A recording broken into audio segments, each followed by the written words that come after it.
कश्मीर हुस्न और खूबसूरती में अपनी मिसाल आप है। चारों तरफ पहाड़ों के दामन में वाक़या पुंछ झील के नीले पानियों में एक ऐसा गाँव भी है जो जजीरे का दिलकश मंजर पेश कर रहा है।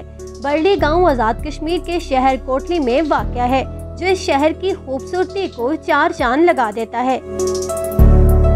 लेकिन गुलपुरा डैम बनने के बायस बरली गांव के अतराफ में पानी जमा हो गया है, जिसके बायस इस गांव के लोगों को शदीद मुश्किलात का सामना है।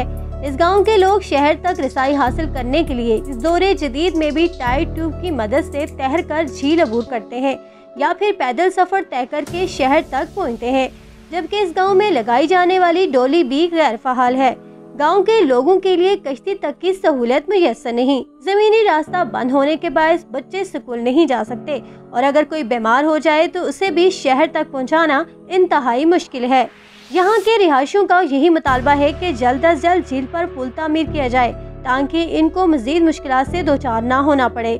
जहाँ इस गाँव के लोगों को झील अबूर करने के लिए पुल की जरूरत है, तो वहीं इस संबर की भी जरूरत है कि हुकूमत आज़ाद कश्मीर कुदरती हुस्न से माला माल इस खूबसूरत इलाके की तामीर और तरक्की की जानब तवज्जो दे। इससे न सिर्फ इलाका मुकीनों को सहूलत मिलेगी बल्कि इससे सियाहत को भी फरोग मिलेगा। Pfizer Gilani, country news, Azad Kashmir.